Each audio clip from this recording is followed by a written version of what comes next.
fact, I have a small speech.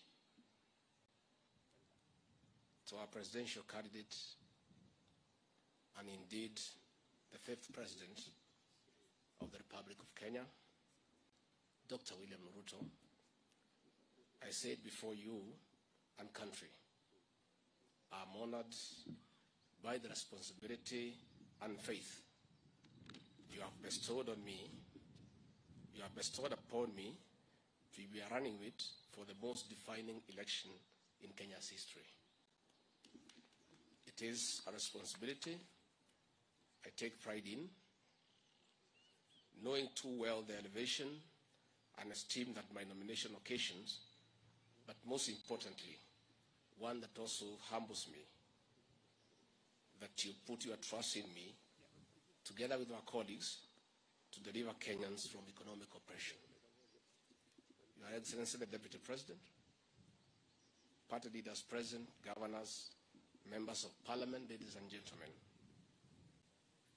this is one of the greatest days of my life. And with humility, I'd like to thank Almighty God for the gift of life, good health, and the favor He has shown me. Many of us in this alliance know that without God, we would not be where we are today. We have seen challenges turn into opportunities before us, hurdles we did not think we could surmount at the time have disappeared behind us, and I do not take it for granted. God has been gracious, and we give Him all the glory.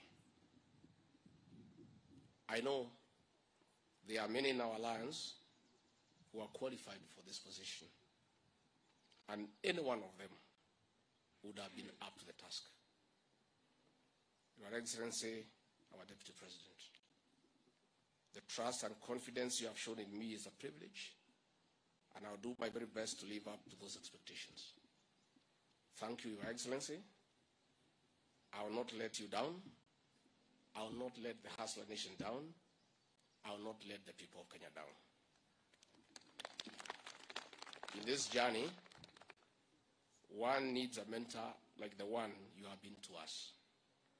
One needs colleagues and friends like the ones with me here today and elsewhere. And most importantly, one needs family that provides a pillar that equipped us with the right tools. Indeed, from the grass-thatched house, I stand here today with more than 30 years of public experience. I have been to and worked in every part of Kenya and understand the challenges that face our people in this beautiful country. More importantly, I'm confident that a determined government working with all its citizens can overcome and override the obstacles that hold Kenya back. Today, many Kenyans wake up early and sleep late, but they rarely benefit from the work of their hands or the sweat of their brow. The tools to bridge that gap are lacking. This is the plight of the hustler nation. Today, the ambitions of many Kenyans are frustrated and cut short owing to the criminalization of enterprise. We must free the work environment and enterprises, big or small, from harassment, seizure of goods, and prohibitive fees. I cannot wait to work with you, Your Excellency, on the guaranteed minimum return for our farmers. Tea, milk, coffee, miraa, rice, maize, cotton, cashew nuts, among other horticultural produces. Others must now become the chicken that lay the golden eggs. Your Excellency, under your leadership, I believe we can take this country to the next level. Your story has been an inspiration to hustlers and all of us all over Kenya, and I'm no exception.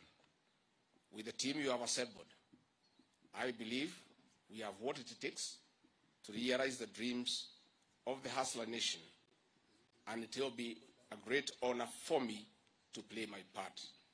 And that I will. God bless Kenya.